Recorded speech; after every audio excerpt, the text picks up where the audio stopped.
السلام علیکم ورحمۃ اللہ وبرکاتہ۔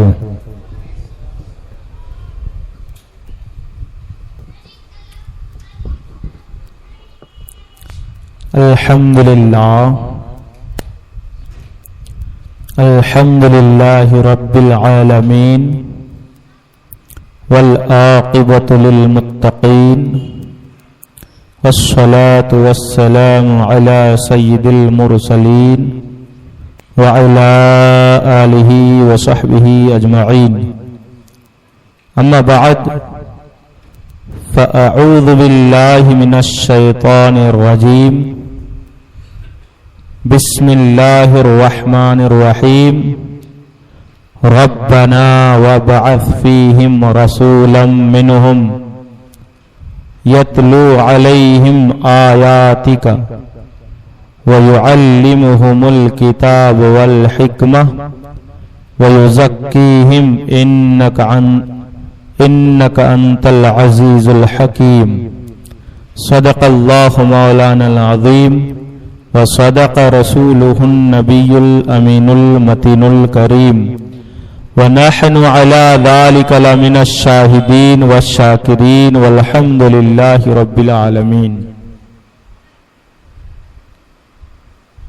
درود پاک پڑھیں۔ اللہم صلی علی سیدنا و شفیعنا و مولانا محمد بارک وسلم، صلاۃ و سلاما علیک یا رسول اللہ صلی اللہ تعالی علیہ وسلم۔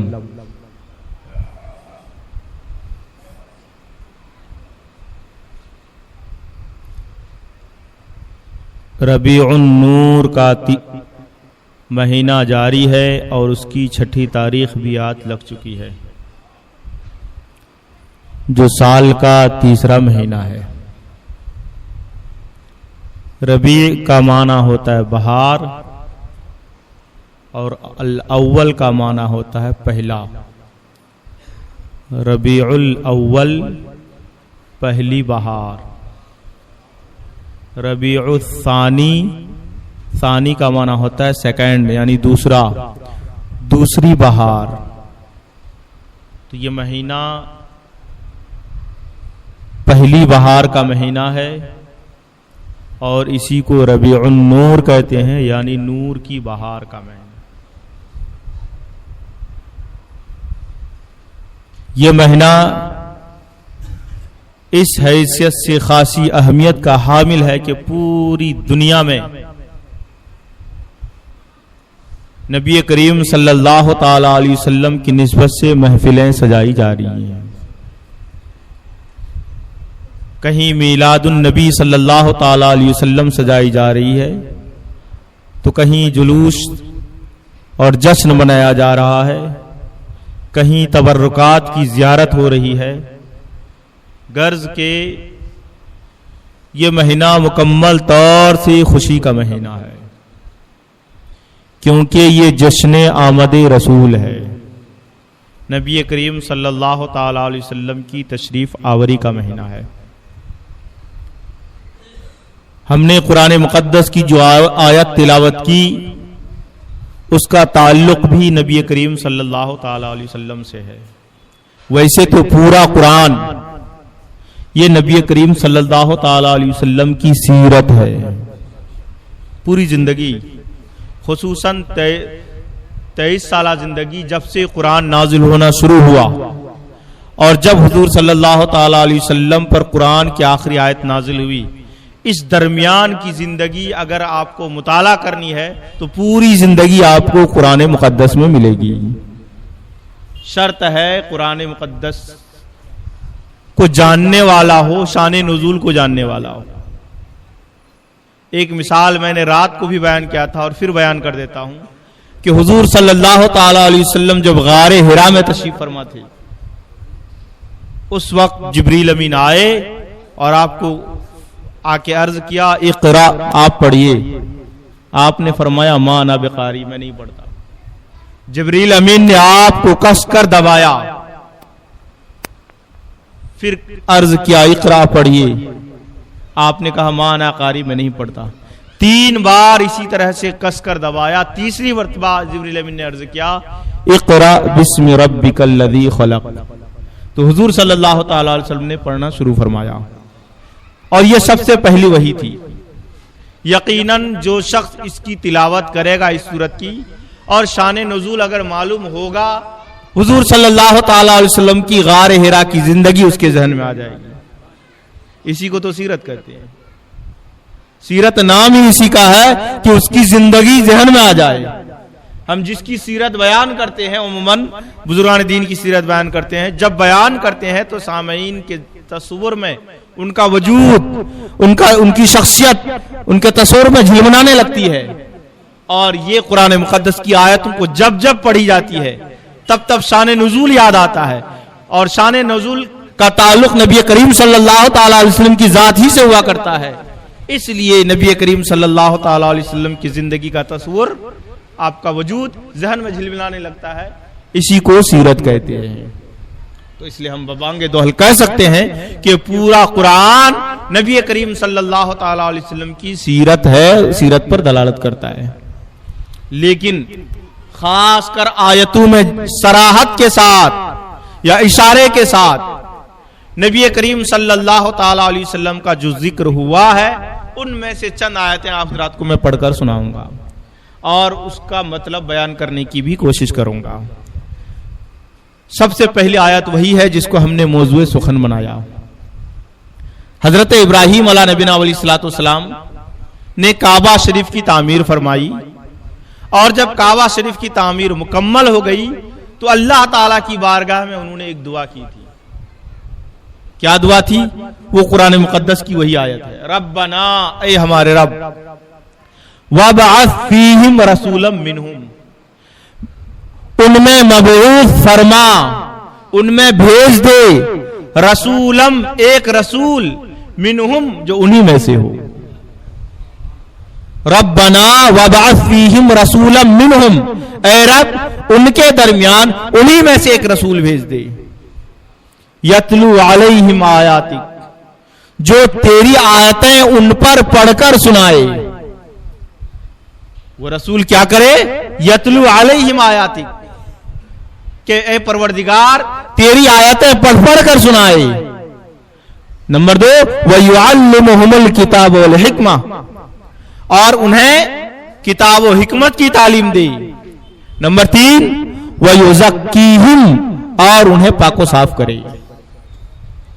اِنَّكَ أَنْتَ الْعَزِيزُ الْحَكِيمُ، بے شک تو غالب ہے، حکمت والا ہے۔ تو یہاں حضرت ابراہیم علیہ نبینا علیہ الصلوۃ والسلام نے جس رسول کے لیے دعا کی تھی، اس کے 3 اوصاف انہوں نے ذکر فرمائے، بلکہ 4 اوصاف۔ ایک تو وہ رسول انہی میں سے ہو، فرشتے کی شکل میں نہ ہو، جنات میں سے نہ ہو، بلکہ انسان میں سے ہو، انہی میں سے ہو۔ نمبر 2، یتلو علیہم آیاتک، وہ تیری اپنی جانب سے کچھ نہ کہے، تیری آیتیں پڑھ کر سنائے۔ نمبر 3، وَيُعَلِّمُهُمُ الْكِتَابَ وَالْحِکْمَةَ، اور ان کو کتاب و حکمت کی تعلیم دے۔ نمبر 4، وَيُزَكِّيهِمْ، اور انہیں پاک و صاف کرے۔ اب رہی بات کہ یہ دعا حضرت ابراہیم علیہ السلام کی پوری ہوئی یا نہیں، قرآن مقدس کی دوسری آیت سے اس کا پتہ چل جاتا ہے۔ اللہ تعالیٰ نے فرمایا، لَقَدْ مَنَّ اللَّهُ عَلَى الْمُؤْمِنِينَ اِذْ بَعَثَ فِيهِمْ رَسُولًا مِنْ أَنفُسِهِمْ، بے شک اللہ نے احسان فرمایا مومنین پر جبکہ ان کے درمیان رسول بھیجا۔ اِذْ بَعَثَ فِيهِمْ رَسُولًا، جب بھیجا ان کے درمیان ایک رسول، من انفسہم، جو انہی میں سے تھا، نہ تو جن میں سے تھا، نہ فرشتوں میں سے تھا، نہ کسی اور مخلوقات میں سے تھا، خاص طور سے انسانوں ہی میں سے تھا، انہی میں سے تھا۔ یتلو علیہم آیاتہ، وہ ان پر اللہ کی آیتیں تلاوت کرتی، وَيُزَكِّيهِمْ، انہیں پاک و صاف کرتے، وَيُعَلِّمُهُمُ الْكِتَابَ وَالْحِکْمَةَ، انہیں کتاب و حکمت کی تعلیم دیتے۔ وَلَوْ كَانُوا مِن قَبْلُ لَفِي ضَلَالٍ مُبِينٍ، اگرچہ وہ ان سے پہلے کھلی گمراہی میں تھی۔ اللہ تعالیٰ نے جب نبی کریم صلی اللہ تعالی علیہ وسلم کو مبعوث فرمایا، قرآن مقدس میں اس کا احسان جتایا، لقد من اللہ نے احسان کیا ہے رسول بھیج کر۔ کیسا رسول؟ آپ حضرت ابراہیم علیہ السلام کی دعا کو پڑھیے اور اس آیت کو پڑھیے۔ یقیناً جن جن چیزوں کی دعا حضرت ابراہیم علیہ السلام نے کی تھی ساری چیزیں اس آیت میں موجود ہیں۔ انہوں نے دعا کی تھی کہ ایسا رسول ہو جو انہی میں سے ہو، تو اللہ تعالیٰ نے فرما دیا اذ بعث فیہم رسولا من انفسہم، کہ بھیجا ان میں ایک رسول جو انہی میں سے ہے۔ یتلو علیہم آیاتہ، انہوں نے دعا کی تھی وہ رسول ان پر تیری آیتوں کی تلاوت کرے، تو اللہ تعالیٰ نے فرما دیا کہ اللہ تعالیٰ نے ایسا رسول بھیجا جو مومنین پر اللہ تعالیٰ کی آیتیں تلاوت کرتے ہیں۔ وہاں تیسرے نمبر پر تھا وَيُعَلِّمُهُمُ الْكِتَابَ وَالْحِكْمَةَ، یہاں صرف تیسرے نمبر پر ہے وَيُزَكِّيهِمْ، اور انہیں پاک و صاف کرے۔ وہاں چوتھے نمبر پر یوزکیہم تھا، یہاں تیسرے نمبر پر ہے۔ وہاں چوتھے نمبر پر تھا تو یہاں چوتھے نمبر پر ہے وَيُعَلِّمُهُمُ الْكِتَابَ وَالْحِكْمَةَ، اور کتاب و حکمت کی تعلیم دیتا ہے۔ اس سے مکمل طور سے کہا جا سکتا ہے کہ حضرت ابراہیم علیہ السلام نے جس نبی کی دعا کی تھی وہ کوئی اور نبی نہیں تھے، وہ نبی کریم صلی اللہ تعالی علیہ وسلم کی ذات اقدس تھی۔ یہی وجہ ہے کہ حضور صلی اللہ تعالی علیہ وسلم نے بارہا یہ فرمایا ہے انی دعوت ابی ابراہیم، میں اپنے والد حضرت ابراہیم علیہ السلام کی دعا کا نتیجہ ہوں، دعا کا ثمرہ ہوں کہ انہوں نے دعا کی تھی اور اللہ تعالیٰ نے اس کی دعا کو قبول فرمایا اور قبولیت کی پہچان میری شکل میں بھیج دیا اللہ تعالیٰ۔ انی دعوت ابی ابراہیم، بے شک میں اپنے باپ ابراہیم علیہ السلام کی دعا کا نتیجہ ہوں، دعا کا ثمرہ ہوں، یہ حضور نے ارشاد فرمایا۔ قرآن مقدس میں اور ایک جگہ ہے کما ارسلنا فیکم رسولا منکم، ہم نے تمہارے درمیان ایک رسول بھیجا تو تمہیں میں سے ہے، یتلو علیکم آیاتنا، تم پر ہماری آیتیں تلاوت کرتے ہیں، ویزکیکم، تمہیں پاک و صاف کرتے ہیں، ویعلمکم الکتاب والحکمہ، اور تمہیں کتاب و حکمت کی تعلیم دیتے ہیں، ویعلمکم ما لم تکونوا تعلمون، اور تمہیں ایسی تعلیم دیتے ہیں، وہ تعلیم سکھاتے ہیں جس کو تم نہیں جانتے تھے۔ یہاں بھی ان ساری چیزوں کا ذکر ہے جن چیزوں کی دعا حضرت ابراہیم علیہ نبینا علیہ السلام نے کی تھی۔ تو اس سے مکمل طور سے واضح ہو جاتا ہے کہ حضرت ابراہیم علیہ السلام نے نبی کریم صلی اللہ تعالی علیہ وسلم کی آمد کی دعا کی تھی جو اللہ تعالیٰ نے اسے قبول فرمائی۔ تو یہ تین آیتوں میں صراحتاً نبی کریم صلی اللہ تعالی علیہ وسلم کا ذکر ہوا۔ ایک آیت مقدسہ اور ہے، یہاں ایک بات میں اور ذکر کر دوں، اللہ تعالیٰ نے فرمایا وَيُعَلِّمُهُمُ الْكِتَابَ وَالْحِكْمَةَ، کہ نبی کتاب و حکمت کی تعلیم دیتے ہیں۔ پھر مزید فرمایا وَيُعَلِّمُكُمْ مَا لَمْ تَكُونُوا تَعْلَمُونَ، کہ اللہ تمہیں وہ علم وہ نبی تمہیں وہ علم دیتے ہیں جس کو تم نہیں جانتے تھے۔ تو يُعَلِّمُكُمُ الْكِتَابَ وَالْحِكْمَةَ میں تو علم آ گیا، پھر الگ سے يُعَلِّمُكُمْ مَا لَمْ تَكُونُوا تَعْلَمُونَ، تمہیں وہ علم سکھاتے ہیں جو تم نہیں جانتے۔ اس علم سے کون سا علم مراد ہے؟ یہاں پھر کون سا علم ہے؟ مفسرین فرماتے ہیں کہ یہاں وہ علم مراد ہے جس کو ہم علم سینہ سے تعبیر کرتے ہیں، جو پڑھنے سے نہیں ہوتا، زانوی تلمس کرنے سے نہیں ہوتا، براہ راست فیض کے ذریعے پہنچایا جاتا ہے۔ حضرت امام حسین رضی اللہ تعالیٰ عنہ کو وہ علم براہ راست نبی کریم صلی اللہ تعالیٰ علیہ وسلم کے ذریعے سے ملا ہے، یا بالواسطہ حضرت علی رضی اللہ تعالیٰ عنہ کے ذریعے سے ملا۔ اور جب حضرت امام حسین رضی اللہ تعالیٰ عنہ شہید ہونے کے لیے میدان کربلا پہ پہنچ رہے تھے، اس سے پہلے آپ نے وہ سارا علم اپنے بیٹے امام زین العابدین کے حوالے کیا ہے۔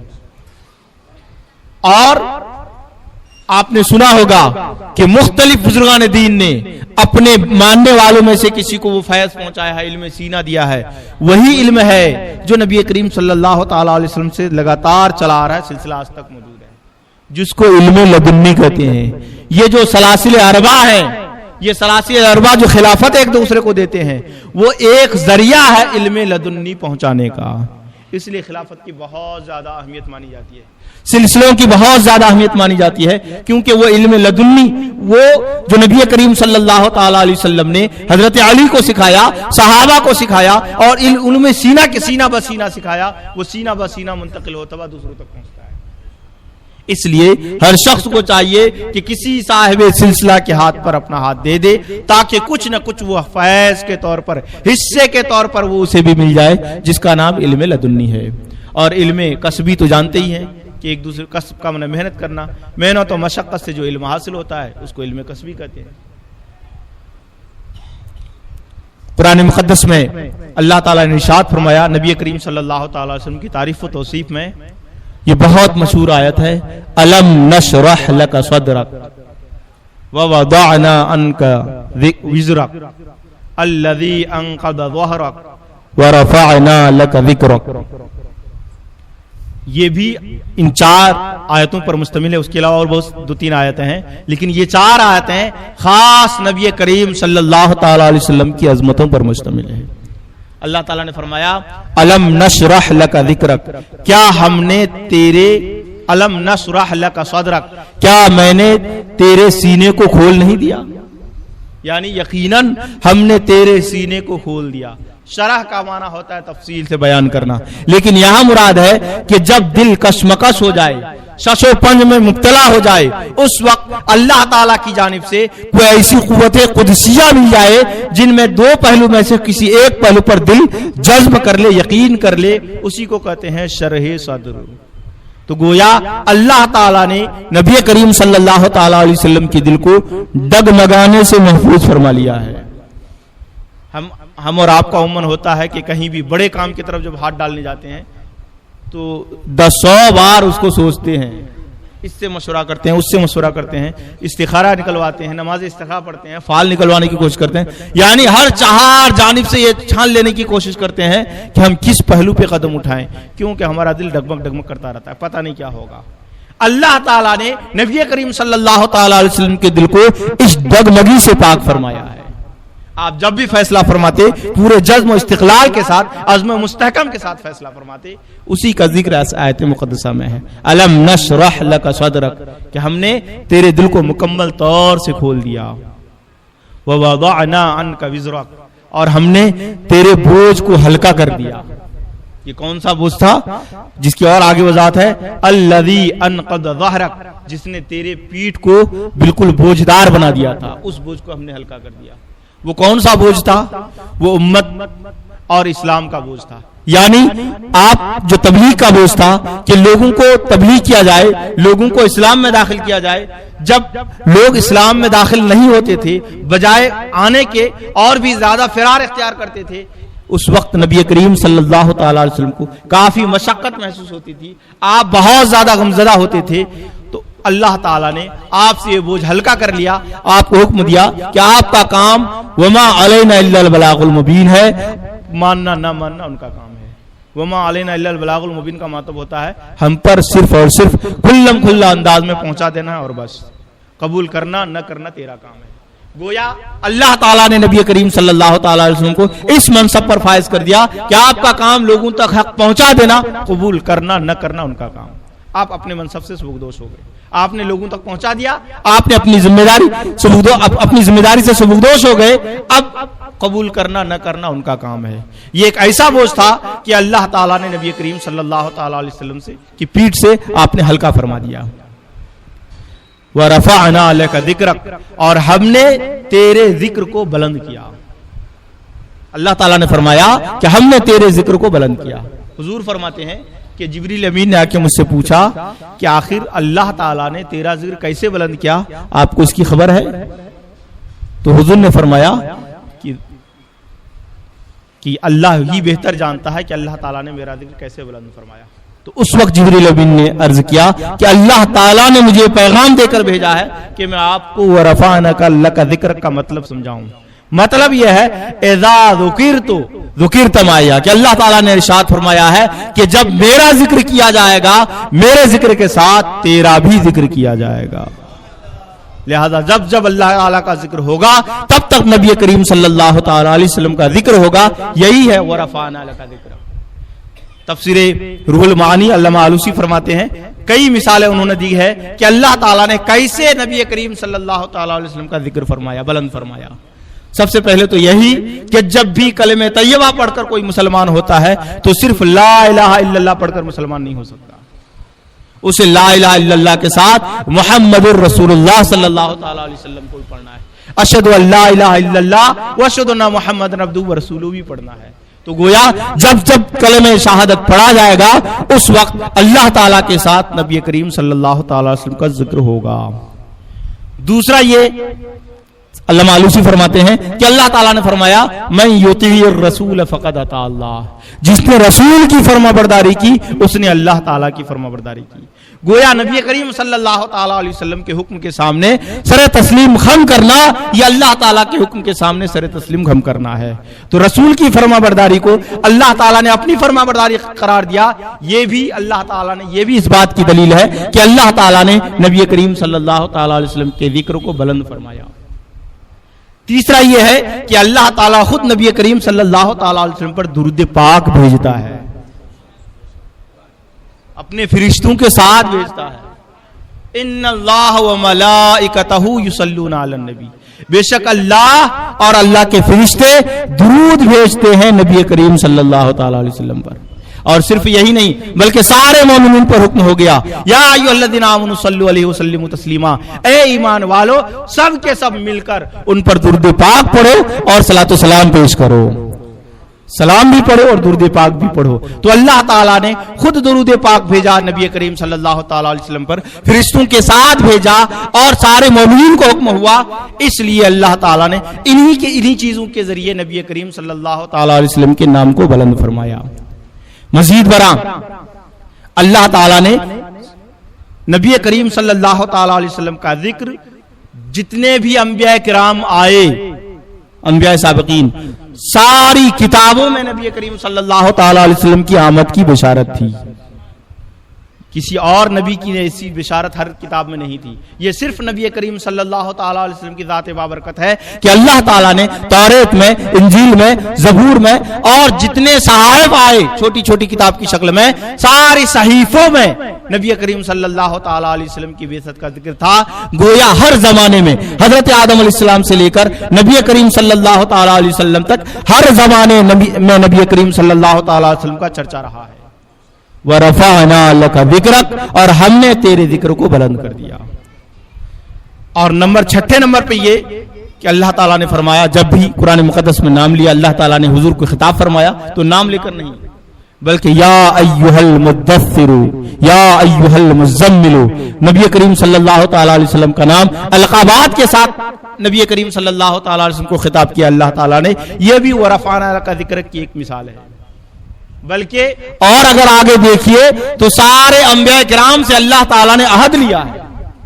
اذ اخذ اللہ میثاق النبیین، یاد کرو جب اللہ تعالیٰ نے وعدہ لیا انبیاء کرام سے، اللہ تعالیٰ نے عہد لیا تھا انبیاء کرام سے، سارے انبیاء کرام سے، جبکہ انبیاء خود معصوم ہوا کرتے ہیں، وہ گناہ کر ہی نہیں سکتے.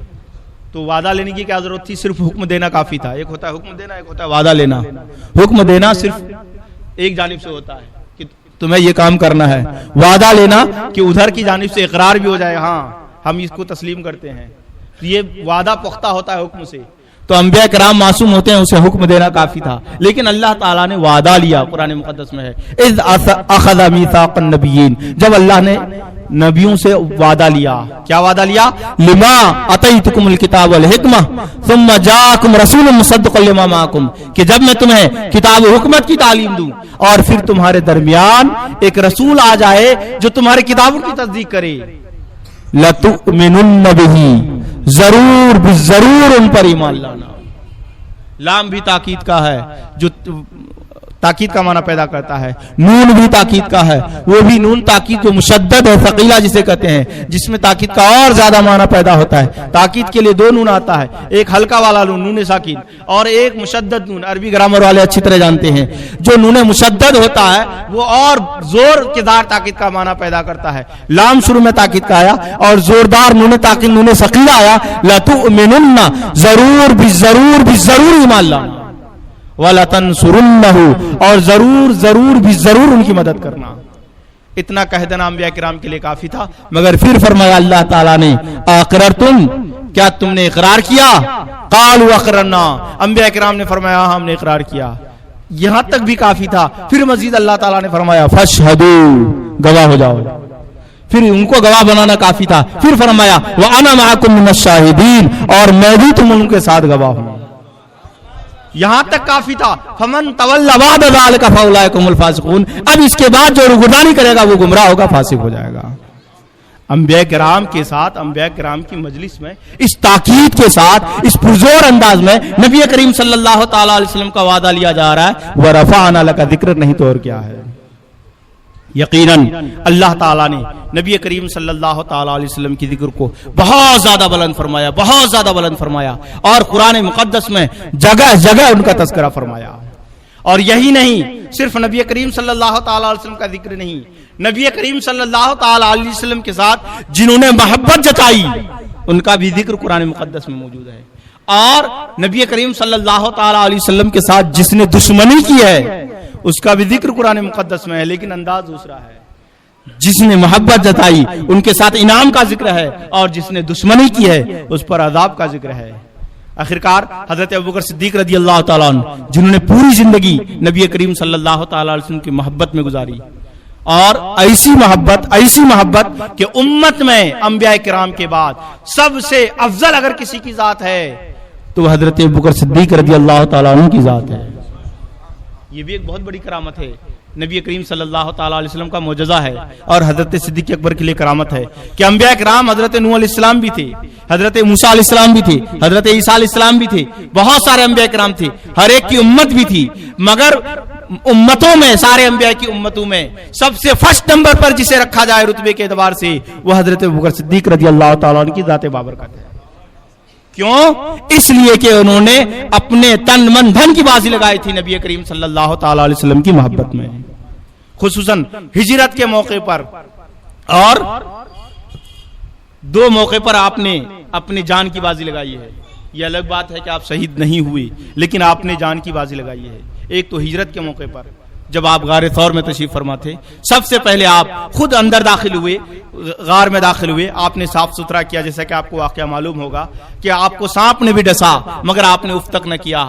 اور جب آپ غار ثور پر چڑھتے 3.5-4 کلومیٹر کی اونچائی پر, نبی کریم صلی اللہ تعالیٰ علیہ وسلم کو آپ نے کاندھے پر سوار کر لیا اور خود چلتے, اور ایڑی اٹھا کر چلتے, صرف انگلیوں کے پنجوں کے بل چلتے, انگلیوں کے بل چلتے, انگلیوں کے تلوے کے بل چلتے, اور پھر پیر کو گھما دیتے تاکہ نشان قدم موجود نہ رہے, اور نشان قدم شناس اس نشان قدم کے ذریعے پہچان نہ سکے کہ یہ ابوبکر صدیق کا قدم کا نشان ہے. ان مشقتوں کے ساتھ جب آپ داخل ہوئے اس وقت آپ نے فرمایا فَإِنْ اُقْتَلْ أَنَا رَجُلٌ وَاحِدٌ وَإِنْ قُتِلْتَ لَهَلَكَ الْأُمَّةُ. یا رسول اللہ, اگر میں شہید کر دیا جاؤں اس کا مجھے کوئی غم نہیں ہے, میں ایک تنہا انسان ہوں, عام انسان کی طرح میں بھی قتل ہو جاؤں گا, لیکن آپ شہید کر دیے گئے تو پوری امت ہلاک ہو جائے گی.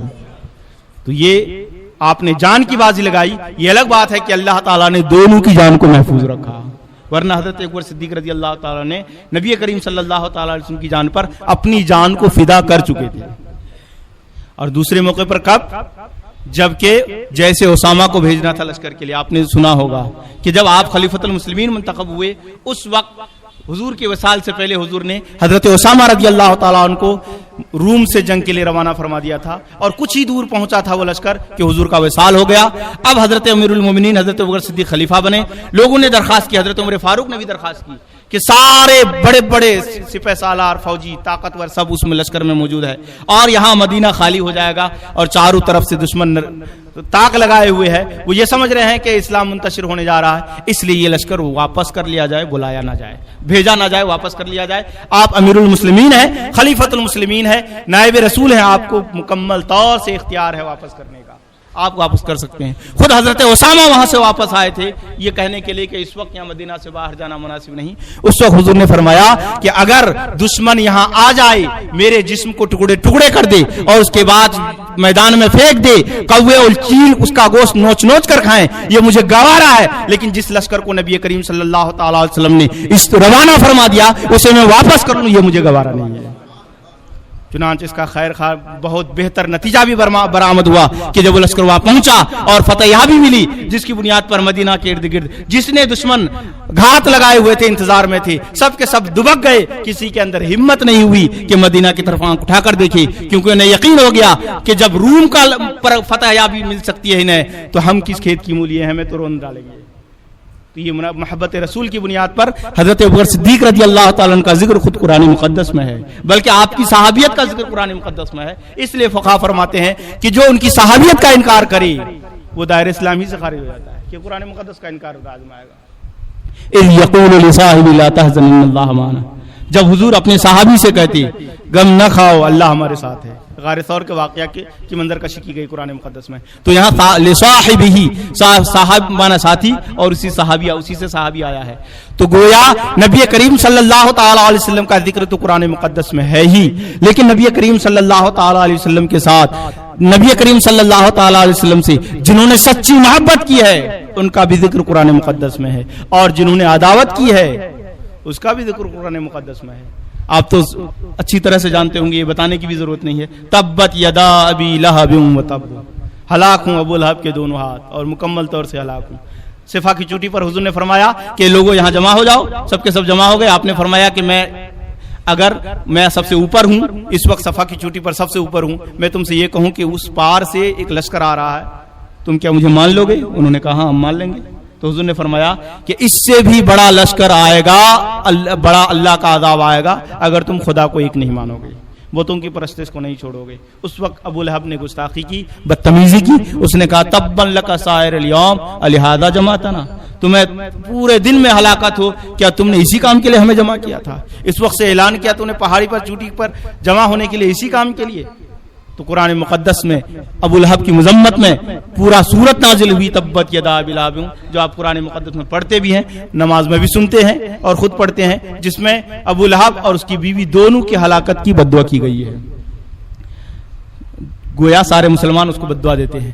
تو اس سے سمجھ میں آیا کہ جو نبی کریم صلی اللہ تعالی علیہ وسلم کی جس نے گستاخی کی ہے، اس کی گستاخی کا پرچار بھی قرآن مقدس میں موجود ہے، اور جس نے نبی کریم صلی اللہ تعالی علیہ وسلم سے محبت کی ہے، نبی کریم صلی اللہ تعالی علیہ وسلم محبت کرنے والوں کا ذکر بھی قرآن مقدس میں موجود ہے. تو نبی کریم صلی اللہ تعالی علیہ وسلم کی ذات ایسی ہے کہ ان کا ذکر قرآن مقدس میں صراحت کے ساتھ، اشارے کے ساتھ ہر طرح سے موجود ہے. اعلانات کی چونکہ کثرت ہے، اس لیے میں انہی باتوں پر آج کی گفتگو ختم کرتا ہوں. دعا کرنے میں قصدن سہون خطن کسی طرح کی کوئی غلطی ہے تو اس سے مولانا توبہ کرتے ہیں. استغفر اللہ ربی من کل ذنب واتوب الیہ، استغفر اللہ ربی من کل ذنب واتوب الیہ، استغفر اللہ ربی من کل ذنب واتوب الیہ، اشہد ان لا الہ الا اللہ اشہد ان محمدا عبدہ ورسولہ.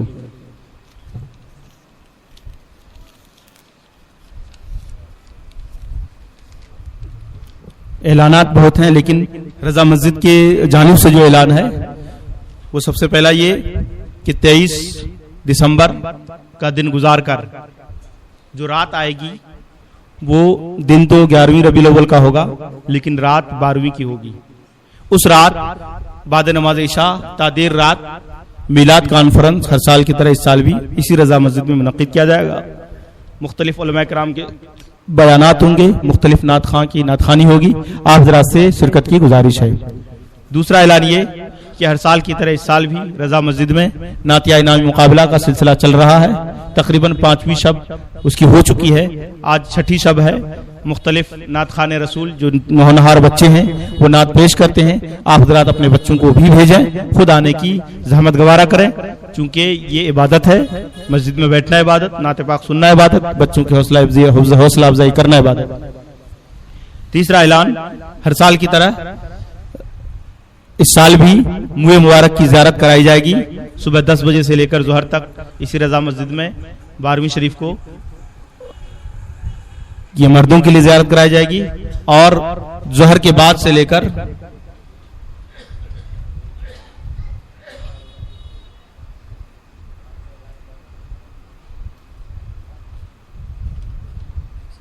ظہر کے بعد کا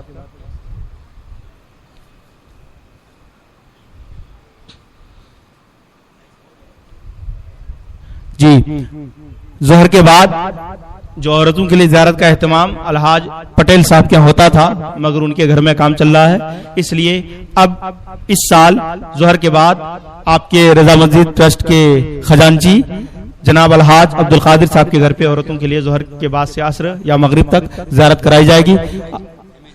MH بلڈنگ روم نمبر 103 اے ونگ 103 میں زیارت کرائی جائے گی, عورتوں کی زیارت کرائی جائے گی منہ مبارک کی. آپ ذرا سے گزارش ہے کہ اپنی گھر کی عورتوں کو بھیجیں اور ثواب دارین حاصل کریں.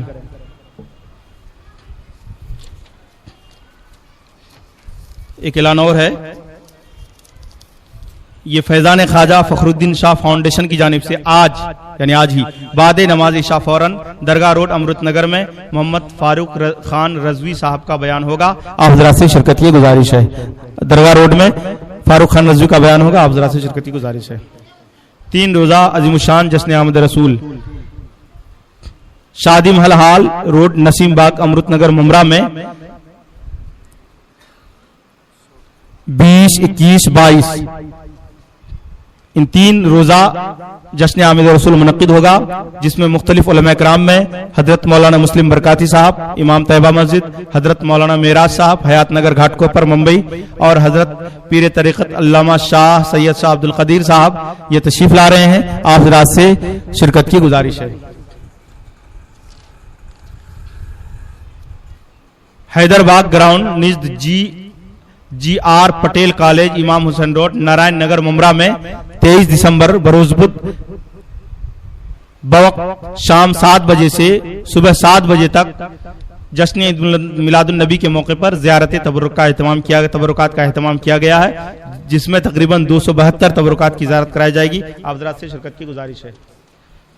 یہ دارالعلوم رضائے مصطفیٰ کی جانب سے کچھ مخصوص اعلانات ہیں, اس کا پرچہ وہاں موجود بھی ہے. کچھ گزارشات ہیں, آپ اس پرچے کو پڑھیں, اس پر عمل کرنے کی کوشش کریں. آسن گاؤں میں جیسا کہ سالانہ عرس ہوتا ہے, امسال بھی سالانہ عرس بروز جمعرات بتاریخ 24 دسمبر کو منایا جائے گا. زیادہ سے زیادہ تعداد میں شریک ہوں. ایک مسجد کا چندہ بھی ہے. مدھوبنی ضلع صوبہ بہار سے ایک مسجد ہے جس میں گنبد اور مینار کا کام باقی ہے. آپ حضرات سے گزارش ہے کہ اس کا بھرپور تعاون کریں. مسجد کی ہم نے فوٹو وغیرہ بھی دیکھی ہے, اور بہت مختلف علماء کرام کی تصدیقات بھی موجود ہیں جو ذمہ دار علماء کرام ہیں, اور جس سے صحیح ہونے کا پتہ چلتا ہے. آپ حضرات سے گزارش ہے کہ زیادہ سے زیادہ اس کا تعاون کریں, اس کا کام مکمل ہو سکے. کھڑے ہو جائیں, صفحہ درست کر لیں, جو حضرات سنت نہیں پڑھیں سنت پڑھ لیں.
اللهم صل على سيدنا وشفيعنا مولانا محمد بارك وسلم صلاة وسلام عليك يا رسول الله صلى الله تعالى عليه وسلم.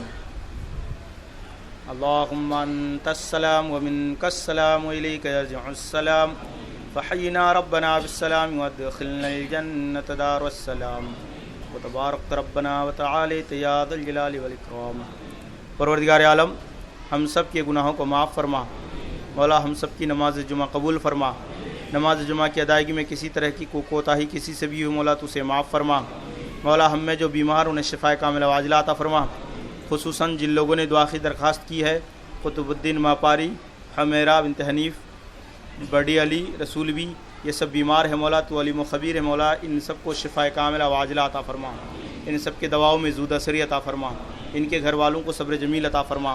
مولا ہم میں جو وصال پا چکے ہیں مولا ان کے گناہ صغائر کبائر کو معاف فرما، خصوصاً مرحوم محمد عبداللہ، مرحومہ محسنہ، مرحوم امام الدین فلارے نعمان ببلو کی والدہ محترمہ جو وصال پا چکے مولا تو علیم و خبیر ہے مولا، ان سب کے گناہ صغائر و کبائر کو معاف فرما، انہیں جنت الاعلیٰ جنت الفردوس میں جگہ عطا فرما، ان کے پسماندگان کو صبر جمیل عطا فرما۔ سبحان ربک رب العزت عما یصفون وسلام علی المرسلین والحمد للہ رب العالمین۔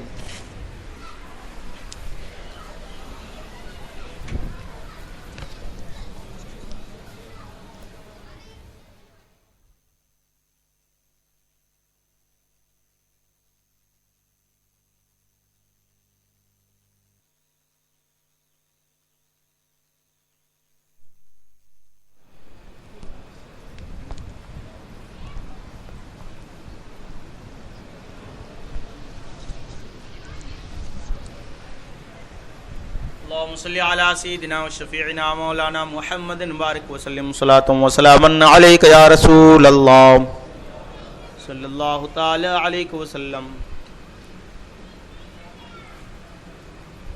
اللهم ربنا آتنا في الدنيا حسنة وفي الآخرة حسنة وقنا عذاب النار وقنا عذاب الحشر وقنا عذاب القبر وقنا عذاب الدين وقنا عذاب الدارين بجد الحسن والحسين۔ اللهم سلمنا وسلم ديننا ولا تسلب وقتا نزي إيماننا ولا تسلط علينا ما لا طاقة لنا به واعف عنا واغفر لنا وارحمنا أنت مولانا فانصرنا على القوم الكافرين۔ اللهم انصر الإسلام والمسلمين واخذل الكفرة والمشركين۔ اللهم انصر الإسلام والمسلمين واخذل الكفرة والمشركين۔ اللهم انصر الإسلام والمسلمين واخذل الكفرة والمشركين۔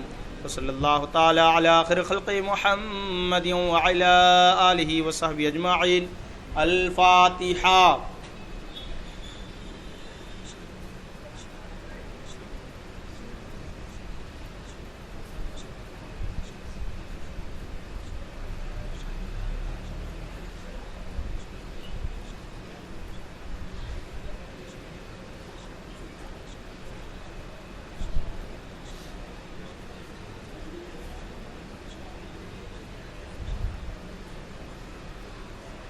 ان اللہ وملائکتہ یصلون علی النبی یا ایہا الذین آمنوا صلوا علیہ وسلموا تسلیما۔ اللہم صلی علی سیدنا وشفیعنا مولانا محمد بارک وسلم صلاۃ وسلاما علیک یا رسول اللہ صلی اللہ تعالی علیہ وسلم۔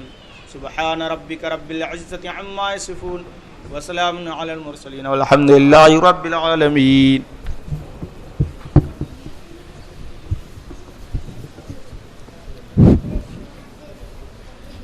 اے شہنشاہ مدینہ الصلاۃ والسلام، اے شہنشاہ مدینہ الصلاۃ والسلام، زینت عرش معلا زینت عرش معلا الصلاۃ والسلام، اے شہنشاہ مدینہ الصلاۃ والسلام۔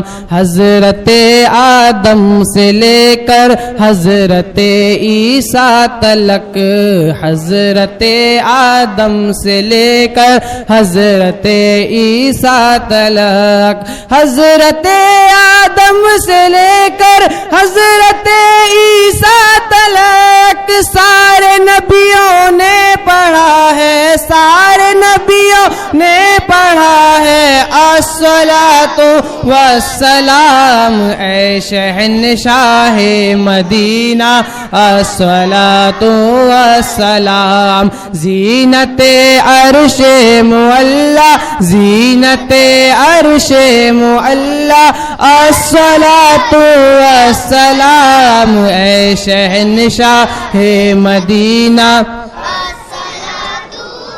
کاٹ لو میری زباں کر دو میرا سر قلم، کاٹ لو میری زبایا کر دو میرا سر قلم، کاٹ لو میری زبایا کر دو میرا سر قلم، میری رگ رگ میں بسا ہے، میری رگ رگ میں بسا ہے الصلاۃ والسلام، اے شہنشاہ مدینہ الصلاۃ والسلام، زینت عرش معلا، زینت عرش معلا الصلاۃ والسلام، اے شہنشاہ مدینہ،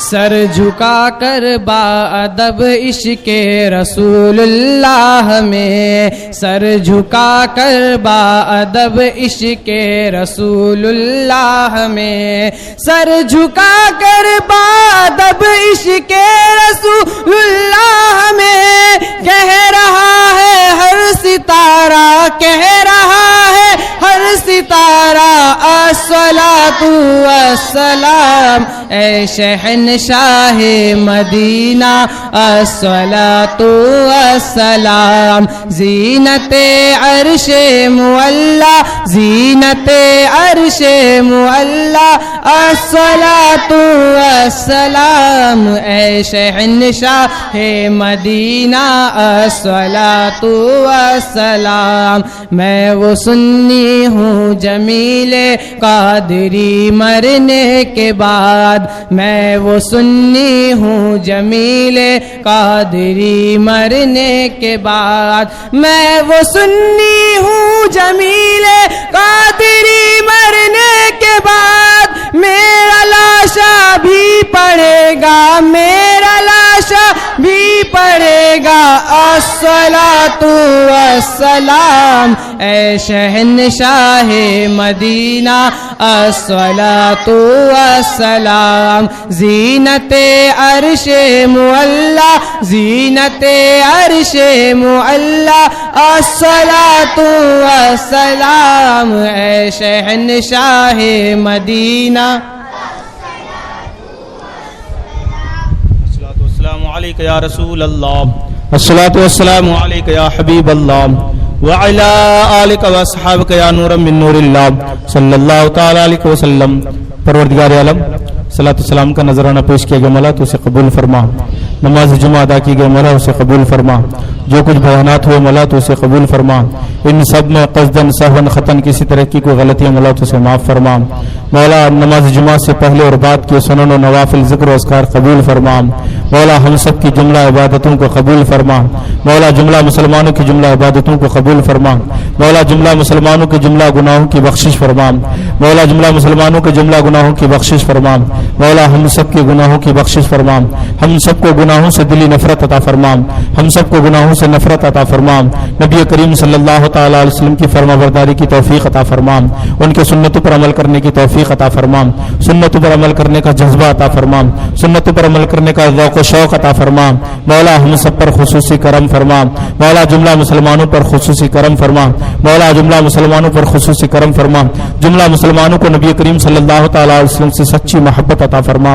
ان کے نقش قدم پر چلنے کی توفیق عطا فرما، ان کی محبت پر مر مٹنے کی توفیق عطا فرما، مسلک اعلی حضرت پر ہم سب کو گامزن فرما، مسلک اہل سنت و جماعت پر ہم سب کا خاتمہ فرما، ہم سب کا خاتمہ ایمان پر فرما، مولا ہم سب کا خاتمہ ایمان پر فرما، مولا ہم سب کا خاتمہ ایمان پر فرما، سبحان ربک رب العزت عما یصفون وسلام علی المرسلین والحمد للہ رب العالمین۔